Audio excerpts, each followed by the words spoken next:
Hello, everybody. Good morning, good afternoon, good evening, wherever you're joining us from. We're so excited to have special guest here today, Rob from Chai and Coaching. Before we get started, just a few things. One, this session is going to be really talking about how to succeed as a student in the US. Hopefully, from our other webinars throughout the week, you have lots of tools in hand for how to pass your interview, and that you'll also work with Argo directly for your interview preparation. But then once you get your student visa, you have to come to the US and you have your whole life ahead of you. And so that's why we've brought Rob here today. He is really an expert in this topic and helps many students helps many international students in the US. So before we get started, would love to know where you all are joining us from. Definitely share down below in the comments. If you already know where you're going to be going to university, let us know where you're headed, either the school or the area. We'd love to know. I'm here in South Carolina. Rob's joining us from Texas. So we're going to be excited to hopefully welcome some of you as international students to the U.S. Later Welcome, this summer. everybody. Oh, yay. Awesome. We're seeing people join in. Also, before we get started, just an important kind of housekeeping tip. We'll hopefully do some Q&A at the end. But please just put your question one time. Please do not put it multiple times. If you do that, we're going to have to remove your comment, because then we won't be able to see everybody else's comments. So this is really what's most fair to getting as many comments answered as possible during the Q&A. Awesome. Okay, look, everybody's joining. We're Nigeria, Nepal, Ghana, Colombia, Mali. Awesome. Okay. So welcome, guys. We'll get started. So first things first, Rob, would love for you to just introduce yourself to the audience. Tell us a little bit about yourself and Chai and Coaching. For sure. Hey, everyone. Good morning from US. I know other parts of the world, it's afternoon or evening, and so excited to be a part of Argo's Student Visa Week. This is a great time to help prepare people who are planning to come and study, especially later this year. So I'm Rob, the founder of Chai and Coaching. Chai and Coaching, we're an online community that helps international students and professionals be successful in their journey going cross cultures, especially to come to North America. I did not start my journey in this. I studied engineering in college. I did petroleum engineering at the University of Tulsa. So I did my bachelor's in science, one of the top programs in the world, because I wanted to, make a lot of money and work all over the world, much like you guys. But I had some priority shifts in college. I learned that life isn't about just making money. And I ended up going to work in India for a year. And 1 year turned into 8 years. So I lived in Hyderabad, Delhi, Bangalore, part of a consulting and training company there, and doing international business, and loved my life in India, traveled all over India, and been very lucky. I've been over to about over 30 countries around the world now. So Wow. I've experienced lots of cultures, lots of languages, lots of food. I love helping different cultures to work together, understand each other. And that's kind of what we're all about at Chai and Coaching. Awesome. Yeah, I love to hear more about your background and all the places you've been. So how did your journey jump from just living in India and being in India to actually starting Chai and Coaching? Yeah, in 2016, our family moved back to the States. We came to the Dallas, Texas area, very multicultural, big city here. I go to the park with my kids and hear 10 different languages being spoken. And my wife, she's a Texan, so we're near her family. And we got connected with the colleges here. UT Dallas, UT Arlington are a couple of the big universities with F1 students, and there's an Indian Student Association. So we started going to the fun festivals like Diwali, Holi, Independence Day that we missed celebrating back in India. And the student officers got me and my friends to start volunteering. So we started helping out with the airport pickups and the housing and the orientation. And after a couple of years, we had some really good friends with the students, helping them. But I learned that there's a lot of struggles, that coming to study in America is not easy. And I, with my engineering background, I kept seeing students making the same mistakes over and over and over, and they're not adjusting to the culture. They're not getting jobs. They're having these struggles. And the universities, while they teach you guys really good stuff, they don't really know how to help you guys adjust in the cultural challenges. And so my friends and I are like, hey, let's can we fix this? Can we help? So we decided, let's try and make some content. So we would literally sit around, drink some chai, record videos. And then in 2018, just started putting videos online to help those next batch of students. And then over the years, it's slowly grown, not just in Dallas, but across the country, across the world. And now we love helping thousands and thousands of students, get admits, get visas, get jobs, and, find success in America. So it's been a really fun journey. And, it's really, the students came up with the name Chai and Coaching, and it's all about giving back to help the next, round, the next batch of students. Oh, I love that. And even, Argo, we've been working with you for probably 4 or so years by now, and I've never heard the whole story of how you got how you built up Chai and Coaching over the years. So it's really unique. And also, I think you having a background, moving to India, living abroad, that really brings a different perspective to help you now help students with the other way coming to the US. Like, you've done that before. You've moved to another country. You've had to integrate with their culture, all of those things. So I think that really will helps you be so excellent at what you do. So thank you. Let's get into some of the tips, insights you have from all the students you've helped over the years. I mean, what are some of the biggest challenges you see international students facing once they arrive to the US? Yeah, there's some big culture changes, culture shocks, especially between Eastern and Western cultures. America is a quote unquote Western culture, North America, Europe, Australia, but we're only about 20% of the world. Most of the world is quote unquote Eastern culture in a generic sense. But in Western culture, the way we view time is very different. Time is about tasks, time is about money.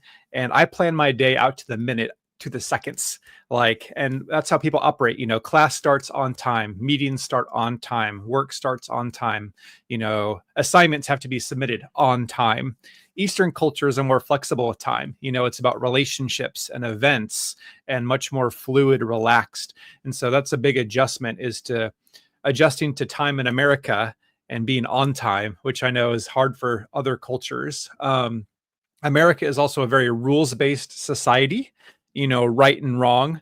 So on college, you can't copy someone's assignment. You can't plagiarize. You'll get kicked out or fail your class. Driving in traffic, the rules are very fixed. Where you cross the road is important. You have to cross the road at certain places. Otherwise you could get a ticket, a challan, so there's a lot of rules in America, and it's really important as a guest, as a foreigner, to make sure and follow those rules. One of the biggest culture shocks I would say students face when they arrive is learning to be independent. Most international students come from Eastern cultures, which are dependent, communalistic cultures. You are a group, you identify as a group, and you help each other. And I miss that in India. There was always someone else to help you, someone to do that, to deliver this, to fix this, to find that. You didn't have to do much yourself in India because there was someone else that was their job or their specialty. But in America, we do it ourselves. We're a DIY culture. Davis, I'm going to figure it out, or it's too expensive, so I don't want to pay someone else to do it. So I'm going to do it. So many students who come here, it's their first time to cook, to clean, to do shopping, to do laundry, learning to be an independent adult, keep a budget, manage your finances, maybe work a job, so a lot of firsts. But when you throw that on top of studies, it's a big adjustment. And so you have to be mentally prepared, and practicing those things before you come is really helpful. And then also, oh yeah, go ahead. No, I was just going to say, I think the budget is a major one. I think going back, thinking when I went to college, that big adjustment, even for US students, there's adjustments that they'll have maybe similar to you. So hopefully you can find community amongst that. Yeah. And I would say too, another big challenge or adjustment for many students is making friends different from you, kind of stepping out of that cultural bubble, not just meeting Americans, but meeting students from other cultures, other countries. And it's a wonderful opportunity if you're willing to step out and, build that community and just kind of open your horizons. That's the wonderful thing about coming to America, is there's so many opportunities if you're willing to take them. Yeah, I think that's great advice about, taking advantage of the college experience, the university experience. Sometimes you have to really put yourself out there. It's not all going to be presented to you, but if you can go out, you can find the things that you're looking for, and really, take that independence and control to push yourself forward for your goals. So I think you brought up some really good tips just to highlight about the importance of time and how that is different. Driving and crossing, even all these small things may be different, but there's definitely resources for you like Rob, and also hopefully other students that will be here throughout the journey. Are there any cultural shocks or misunderstandings you've seen upon students arriving to the US? Yeah, I mean, I think, learning to be independent is one, but I think people are shocked at how independent Americans are. Um, Americans, we are not as relational as other cultures. Americans like to spend time with themselves. Mm-hmm. Americans also have lives outside of their main thing.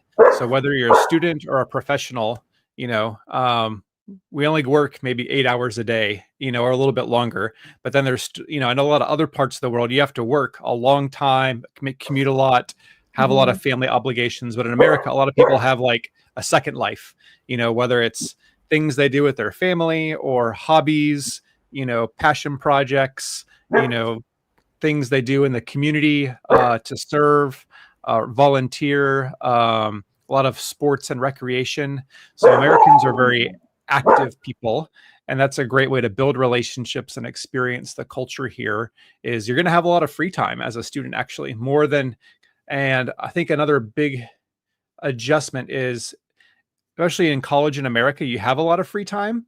And most people come from places where your time is dictated for you. You're in class all day or you're at the office all day. But in America, you make your own schedule. And I see a lot of international students wasting time because they don't know how to prioritize and plan their time.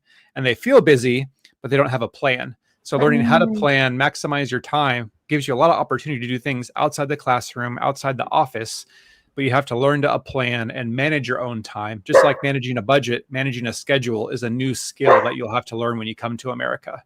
Yeah, a lot of adjustments, not just adjusting to school, but also adjusting to the independence and all those new things. So I think that's really good advice.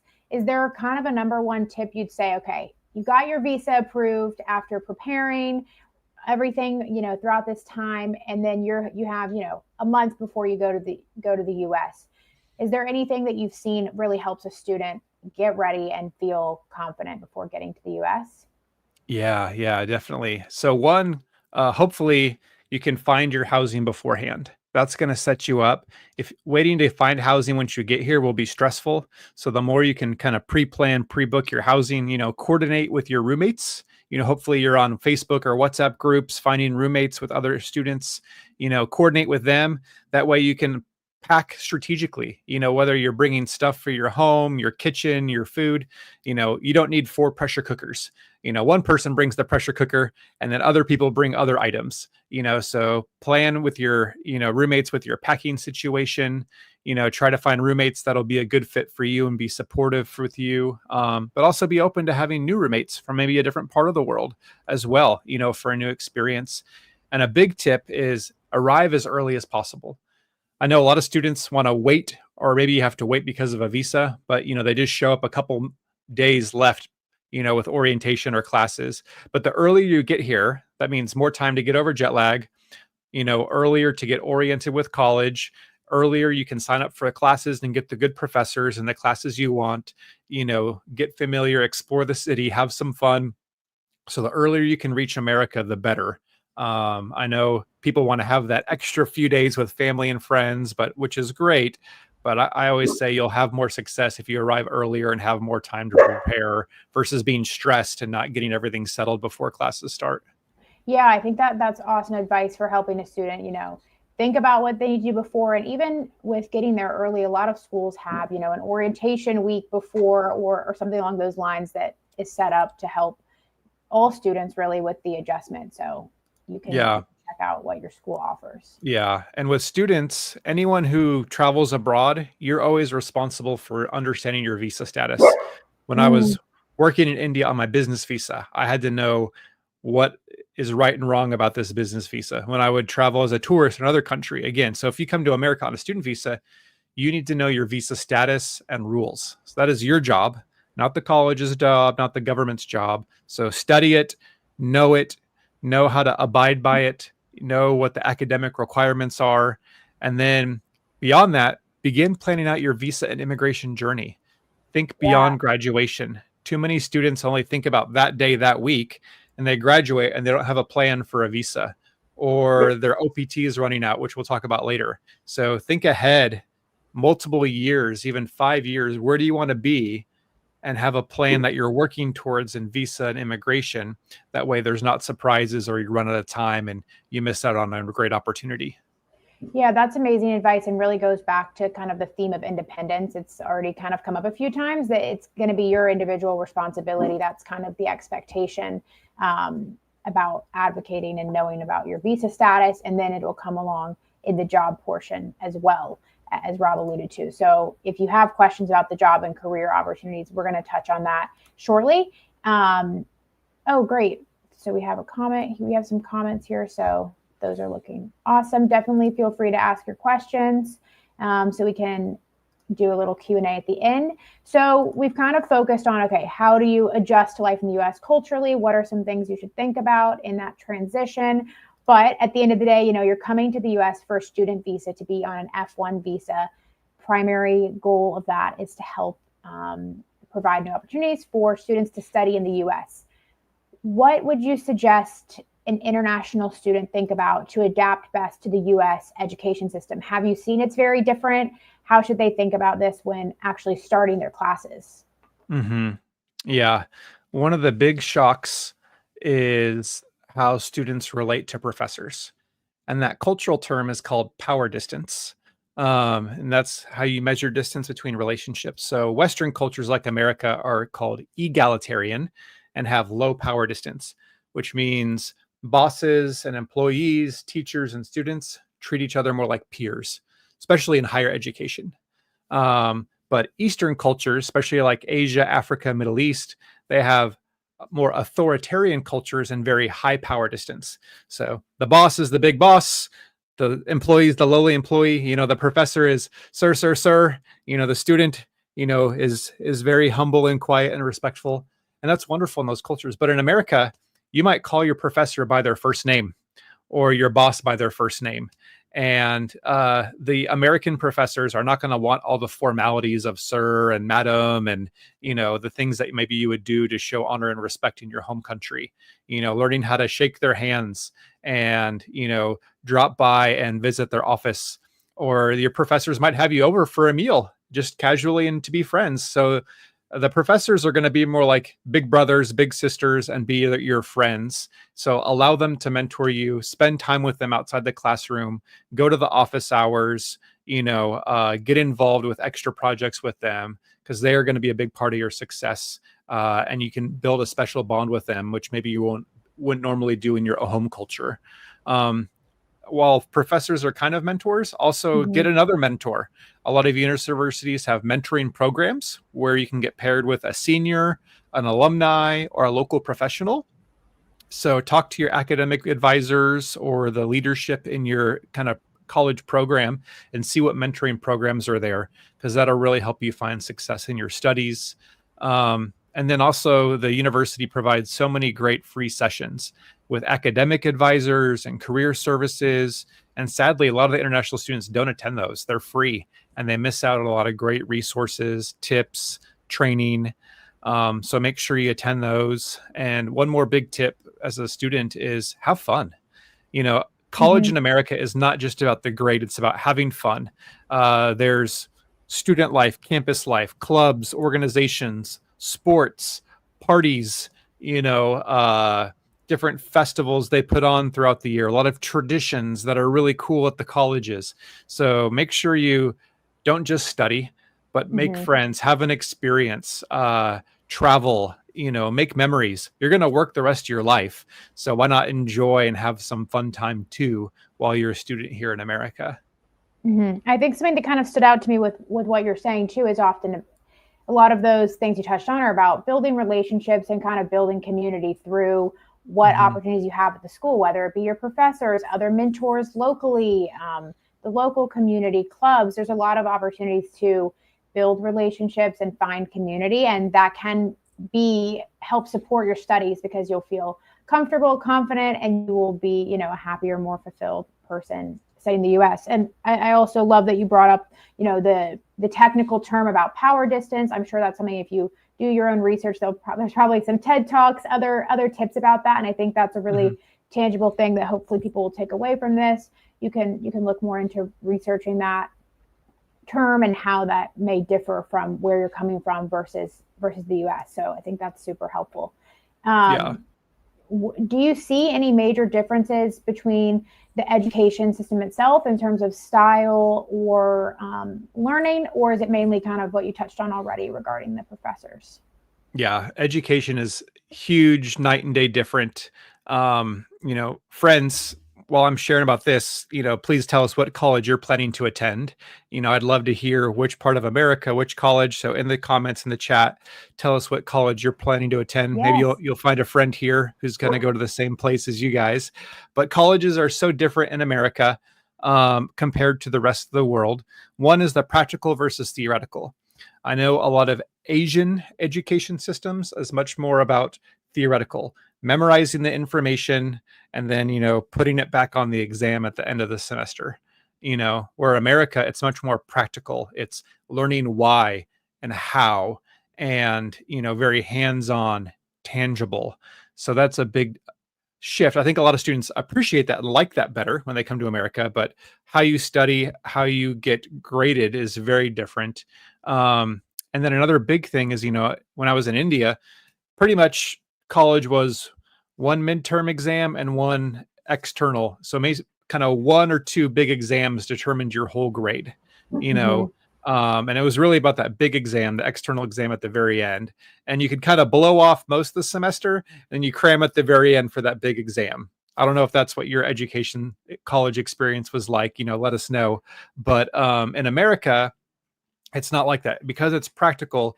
You're doing stuff every week, every day, especially as a master's or PhD student. You're having homework and assignments every week, projects, quizzes and pop quizzes, group projects, and usually 2, 3, 4 exams throughout the whole semester. So that's this cumulative learning and testing experience, all semester. But what's great is if you do have a final exam, you've been learning and working it all semester, that you already know it. You don't need to cram at the very end and try and learn it, but you've been learning it and been performing it. And so, that's going to be a big, hopefully helpful difference. But a lot of people are shocked that, oh man, I've got to do this assignment. And it's a lot more work on the day-to-day basis, but it helps you learn better, I think, in the long run. And the biggest difference, I think, that shocks students is GPA doesn't really matter in America. Not to what you think it is. Yeah. You do not need a 4.0. I think I had a 3.6, 3.7, and I had oil companies, begging to hire me just because really, if you have a 3.5 or above, that's amazing. I think you have to have at least a 3.0 to maintain your academic status as an F1 student. But double check that. But 4.0 is not going to get you a job. You can have a 4.0 from Harvard and still not get a job in America because the numbers don't really get you the jobs. It helps. It's one of the many criterias they look at, but don't focus all your energy on that 4.0 GPA because it is much less important in America compared to your home country. Yeah, and I think that actually leads us perfectly into the next topic. But before getting to that, thanks everybody for sharing what school you're going to. Definitely continue to share. We've even had people in the Argo comments in the past meet each other going to the school. This probably happened to you as well, Rob. So maybe you'll meet a friend before you even get to the US. But as you were alluding to with GPA and how that impacts a job, there's a lot of other factors that will impact your job search in the US. Well, I'm trying to think of where we should best start with this job topic because I'm sure a lot of people are thinking about it. Living in the US is expensive. Studying in the US is expensive. So jobs are likely on your mind. But what would you say basically that a student should know about when thinking about CPT, OPT, or H-1B, early on in their college days? Yeah, there's kind of a job path that most students go through. Usually the first job they get is on campus. And I just want to mention too that there's special rules about on-campus jobs. You can get them your first semester. Some colleges it's hard because there's a lot of competition, but off-campus jobs are illegal. You can't go work off campus at Walmart, a restaurant, a gas station, a motel. Those are illegal. I know some students do it and they get paid under the table. It's risky, and students have lost their visas and been deported. Especially right now with the current, government administration. Do not risk it. But on-campus jobs are great, especially for pocket money, paying bills. They're not really going to maybe help cover tuition, but people can work in dining, housing, or even like a TA or RA. Sometimes you can get scholarships through those as well. So again, talk to the seniors and alumni for tips on that. We have a lot of great videos about how to get on campus jobs. And then the big step is the CPT, curricular practical training. This is the internships, the co-ops. Most universities require 2 full semesters being completed. So if you come in the fall, it's fall, spring, then you can work in the summer. If you come in the spring, it's spring, fall, and then you can work the next spring semester. So make sure you check that. But you work over the summer, you work for a semester, make decent money, and this is great for your resume, and also helps for full-time opportunities. OPT is optional practical training. Everyone is guaranteed 1 year of that on an F1 visa. And after you graduate, you'll apply, you'll get your EAD card. That's your work authorization. And then that's when you can start your OPT full-time job. And then if you're a STEM major, which many F1 students are, then you can do STEM extension, which then allows for 2 more years. So a total of 3 years working in America after graduation on your student visa. And CPT and OPT have to be within your field of study.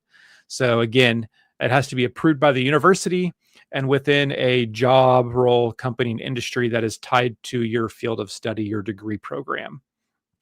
And then what the next step most people are hoping for is once they're working OPT, they're looking for a company that can sponsor them for H-1B. That is the most common, specialty work visa. The last couple of years have been tricky. A couple of years ago it was about 25%. The latest lottery that just came out improved a little bit. There's about 35% people who got picked. And again, H-1B is kind of for 3 years plus 3 years. So a 6-year working opportunity in America. There was kind of a lot of fraud and scheming that happened, which they cracked down on and improved, thankfully. There was people that had multiple submissions and multiple lottery picks, and they got kind of rid of that, which is good.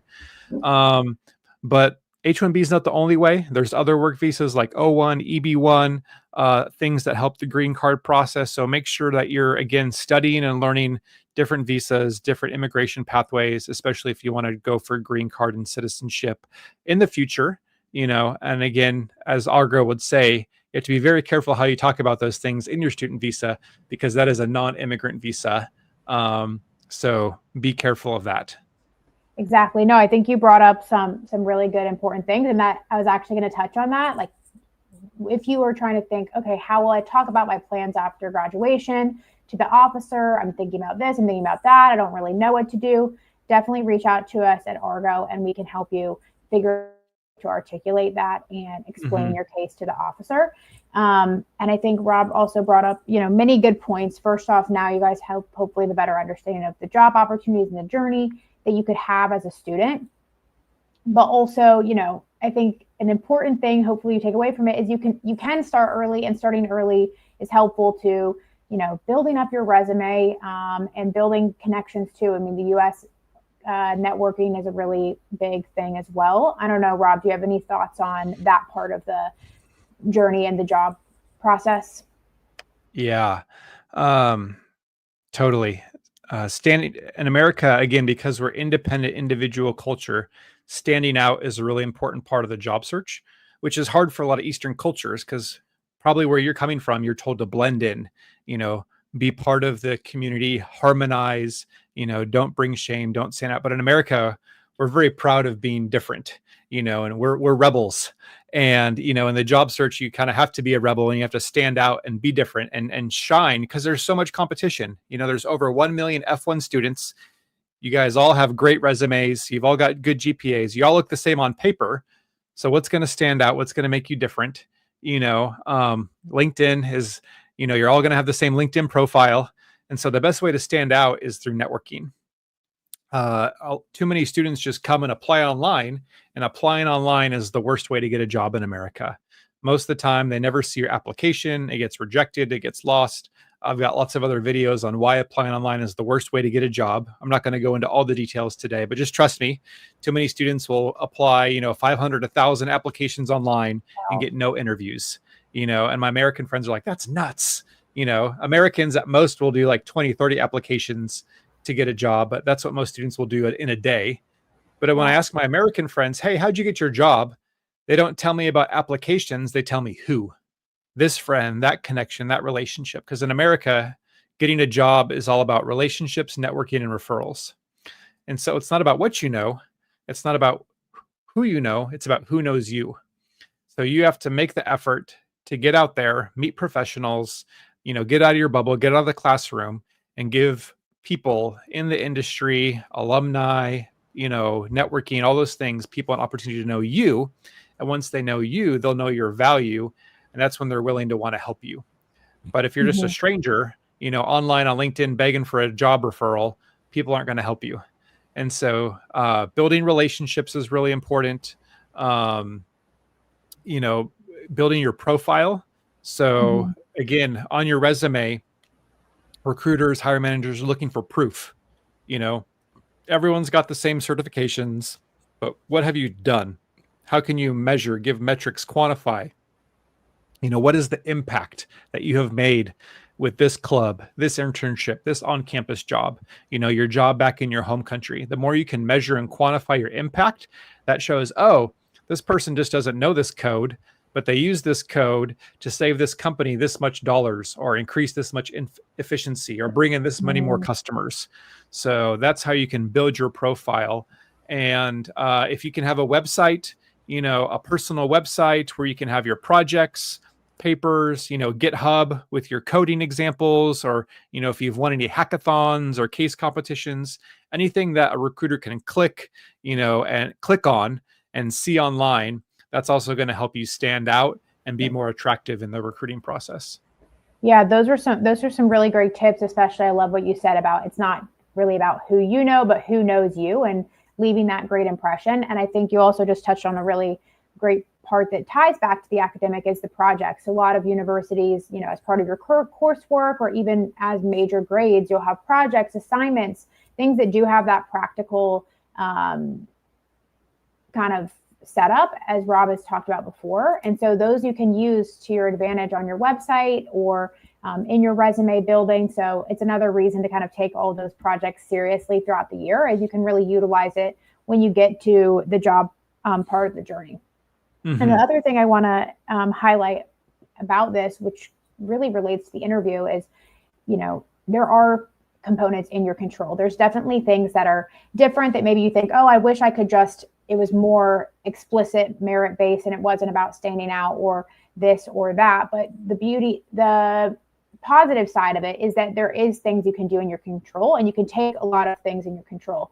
And that's similar to the interview and what we try to help people with at Argo is, Mm-hmm. okay, there's a lot of things you can't control. You can't control the country you're from, the background you're from, all of those things. But the interview gives you an opportunity to really put your best self forward. So we try to help you with what you can do in your control. And I think Rob really shared how similarly with the job journey, there's a lot that you can do in your control to spend your time as wisely as possible on job efforts and network and do all those things accordingly. We've covered a lot with the jobs, but do you see any mistakes that students often make when they're looking for internships and jobs? I mean, you touched on the online applications. Are there any other top mistakes that you've seen? Yeah. And I think this mistake applies to really everything, but especially the job search is just assuming things in America are going to be like your home country. A lot of students bring their job search strategy from their home country and think that's what's going to work in America.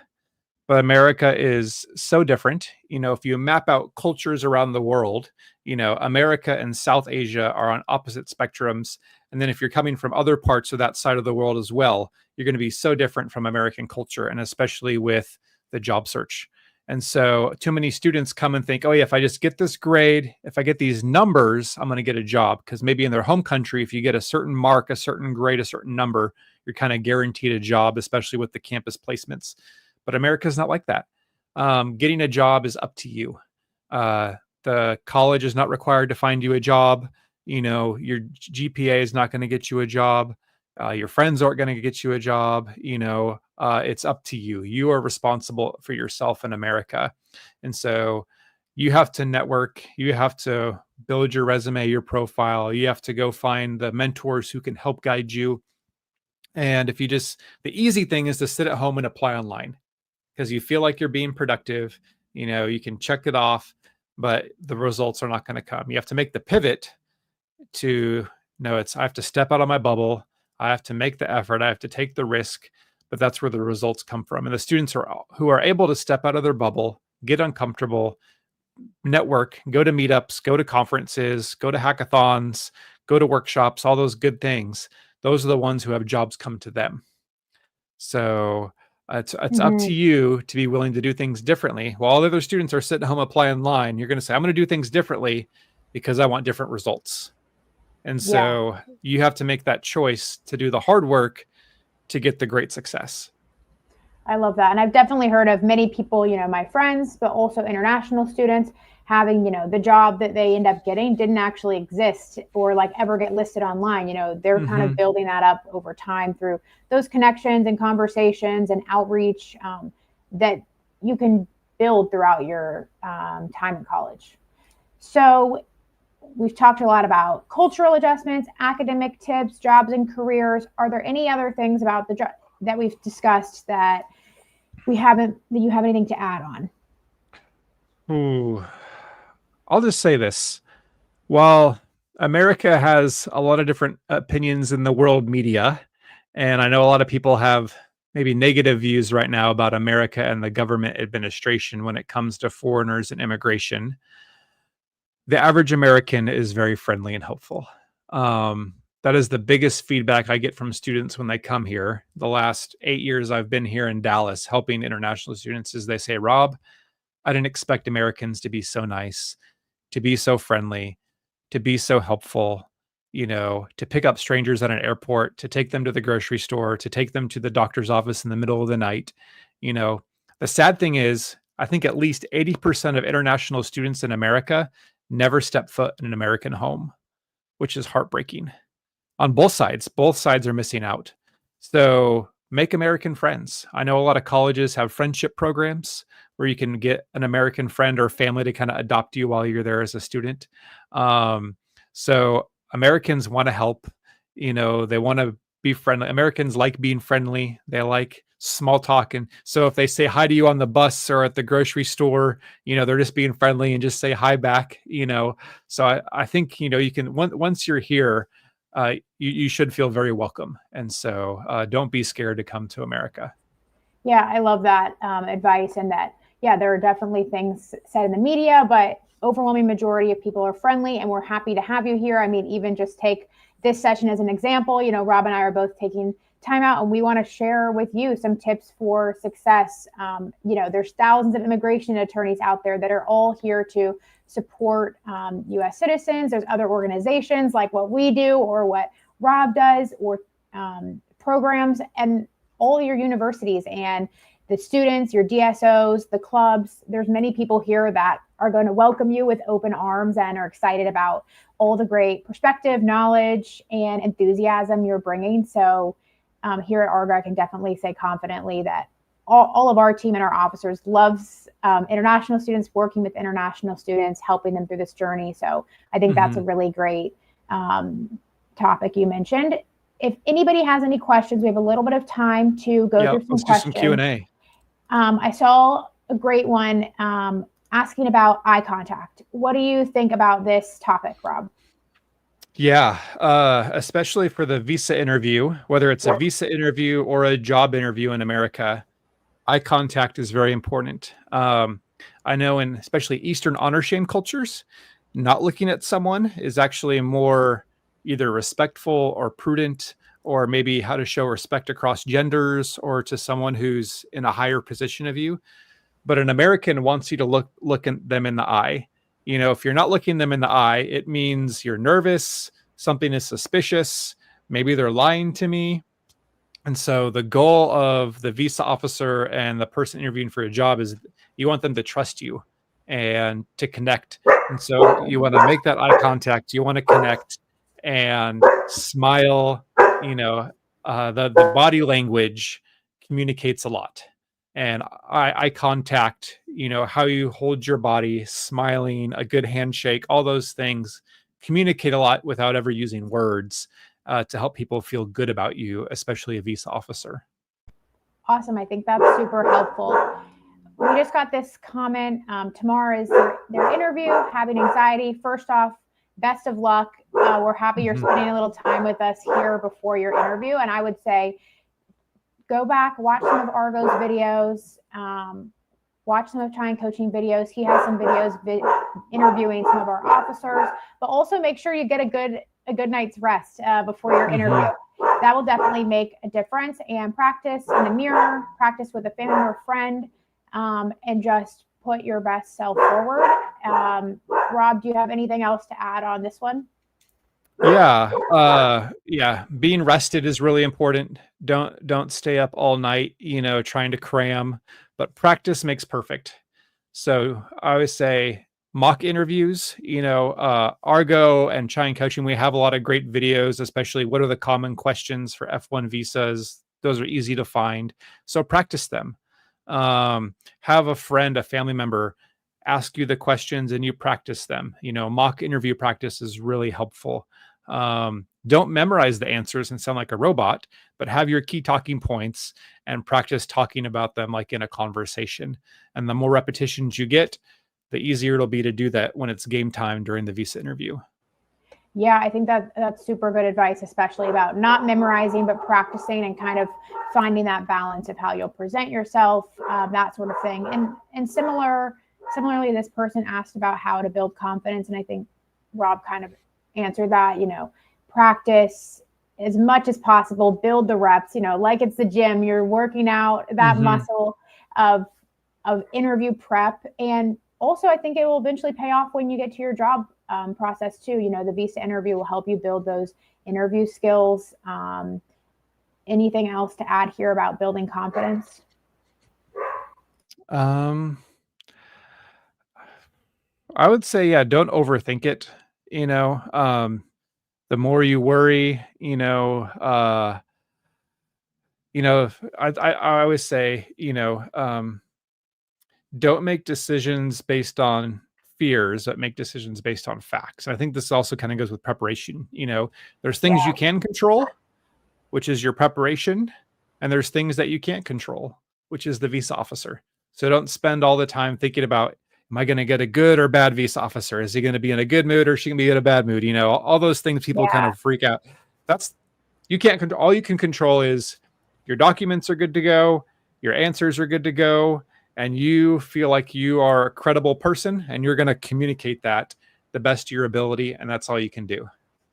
Yeah, I think that's super good advice. And there is a lot of things not in your control. And yesterday we had a webinar and our officers kind of talked about this as well, just about, okay, don't take it personal at the interview, and also don't get too in your head by seeing everybody else at the interview. You don't know their story. They're all coming from a different background, a different experience. Focus on, yourself, what you can control, what you can do, and don't let like the noise of the visa interview process get to you, because it definitely is very stressful, very overwhelming. And so just keep in mind, what you can control, and try not to get too impacted by everything else going on around. Yeah. We have a lot of questions about the actual interview, how to talk about this, how to talk about that, what to do if you got refused. I would definitely recommend you check out some of our existing videos. So Rob, he shared the link to Chai Coaching's YouTube channel. You're here watching this on Argo's YouTube channel. All of those things. Anything else to add, Rob? Let's see. I mean, you guys have worked really hard. So, make sure you finish strong. If you've got a college admit, be proud of yourself. that is a huge success. Not everyone gets a college admit, but all right, the next step is the visa interview. Work hard for that too.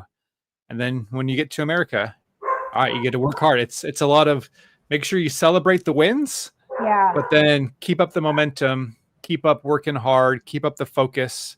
Make sure you have people supporting you, cheering you on, because there's going to be tough days. There's going to be days where you have to work really hard. There's going to be surprises. America is not perfect. Students really come and struggle. There's culture shock. Usually kind of sometime at the end of that first semester, first year, you're going to get really homesick and you're going to hate American culture. And, you're like, why am I here? Everyone kind of has those crisis moments, but then you'll bounce back and, find a right balance of, keeping your culture, but adjusting to American culture and finding the kind of that happy place of how to thrive in a new place, far away from family and friends. But yeah, America is not Instagram. It's not Hollywood. It's not what you see on the TV. So make sure you kind of get rid of those. It's not Friends or The Office. That is not normal life here. Just like normal life, in India is not a Bollywood movie. And so you need to hopefully, manage expectations. And the more you can connect with current students here before you come, the more realistic perspective you can get and be better prepared. Yeah, those are all super great tips. And I think one thing as well is, like Rob said, be proud of yourself. You've gotten through either high school or a degree in your home country or another country, and now you've gotten into a U.S. College or university or program. And so hopefully that shines through in your interview too. We always kind of say at the interview, really try to be specific, authentic, and personal to your own situation. So just keep that in mind as you're going through, and you have a lot to be proud of. Also, a few of the themes we've kind of discussed today, I feel like kept coming up over and over again, which is about, independence, taking control of your situation, focus on what you can control, and also building relationships, community, taking advantage of the experience. There's a lot of things that maybe may not be ideal, that will be difficult, but there's a lot you can do to create your community, create opportunity for yourself. And that is one of, the benefits of being in the US and studying in the US. So we hope you take advantage, that you enjoy. So Rob, before we leave, any final, where can people find more about you and your channel and what you do? Yeah, definitely. A lot of our great resources are on the Chai Coaching YouTube channel. That's where you'll find a lot of great stuff, and especially fun interviews we've done with Argo officers as well, which are some of our most popular videos and most practical, especially if you're preparing for a visa interview. But we've got everything covered A to Z, college admits, how to find housing, how to set up a bank account, how to get on-campus jobs, all those things. We're also on Instagram and LinkedIn. And also we have a great weekly Chai Coaching e-newsletter with other great tips, resources, links, upcoming events. So yeah, we'll have all those things shared in the video description for you guys later on to check out. But we'd love to connect and share more and help answer your questions. And again, Argo Visa has incredible resources too. I love their content on Instagram, on YouTube. I think you guys have a newsletter as well. And so make sure you guys are following all those things. And that's just all free. So take advantage of it. And my favorite tool on the Argo website is their visa checkup tool, where you go and put in your details, kind of maybe a dozen parameters, and it gives you kind of a suggestion on how prepared you are for your visa interview based on the insights of visa officers. So take advantage of that. And that's a great kind of self-evaluation tool, the visa checkup tool. I love recommending people to that as a good first step. Awesome. Yeah. And I think just to echo what Rob said, we both of us provide a lot of free resources and tools to help students and others, come and succeed in the US. So we really hope you learned something today about how to succeed as an international student. And we hope you continue to follow along with both of us here at Argo and with Chai Coaching. As I said at the beginning, we've been working with Rob for a handful of years, and it's been a wonderful partnership. And you can see, we can share a lot about the visa tips. Rob has a wealth of knowledge and experience as it comes to cross-cultural communication, studying the U.S., getting a job in the U.S., but also the visa itself. Rob knows a lot about all of the visa processes. You saw him discuss H-1B and OPT, CPT, all of those things. So definitely take advantage of what we're putting out there for free to help you all. That's really our goal, and to support and welcome you into the U.S. In your journey. So I don't think I have anything else to add. We thank you all for being here. We have interviews coming up. Good luck. We wish you the best of luck. Definitely check out some of the other videos that we've done to continue to prepare for your interview. And if you do want a consultation, reach out, and also check out Rob's YouTube. So thank you all for joining us from all over the world today. Best of luck and safe travels to the U.S. when you make your journey here. Cheers, everyone. Take care.